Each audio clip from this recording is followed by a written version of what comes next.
my name is Leslie and I'll be doing the DNA extraction videotape assignment. DNA is composed of a pentose sugar base called deoxyribose. It has a phosphate group and a nitrogenous base, which could be adenine, guanine, cytosine, or thymine. DNA is a genetic material for all living organisms. Essentially, DNA is responsible for the organism's ability to inherit traits from their parents. And pestle method. So I let the peas soak overnight in the distilled water. So now I'll be taking them and putting them into the mortar.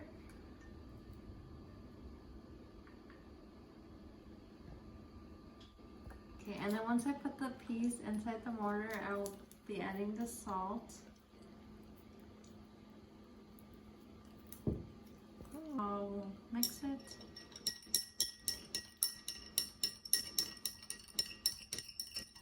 And then once it is mixed, I will start adding with the spoon, and I will start adding it to the mortar.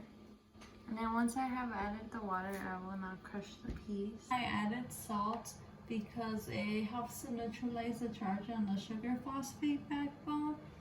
So it will make DNA less soluble in water, and it will allow it to become more easily precipitated in alcohol and isopropyl when added. It also helps to remove the proteins that are bound to DNA, as they could hinder the ability to analyze its structure or its size. Goggles and my gloves. Goggles on, I will grab a clean glass, put the cheesecloth, and put the rubber band. Pour the contents of the mortar, the rubber band, and toss the solids. Dish soap onto the DNA strain. Stir.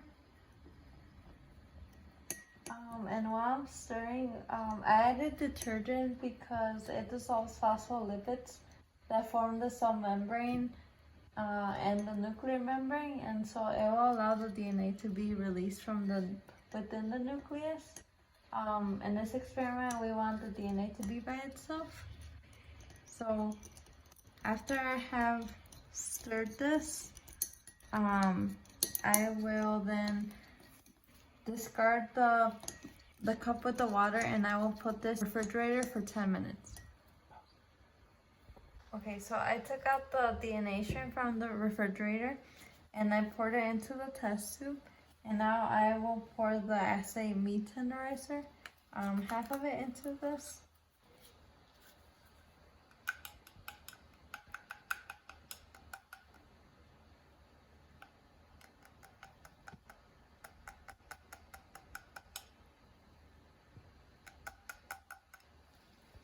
Okay, and so then afterwards I will stir, and the reason why we added the papain powder is because it can help break down proteins such as histones, which are bound to DNA, and it will help separate the DNA from the proteins during this lysis process. So, and also the powder can help deactivate the nucleases that could degrade the DNA that is being extracted. So I stir it from the freezer, and so now pour into the test tube. So now I have poured the alcohol. Now wait 1 minute. So the purpose of adding the chilled alcohol was to precipitate the DNA so it can be easily visible and easier to collect.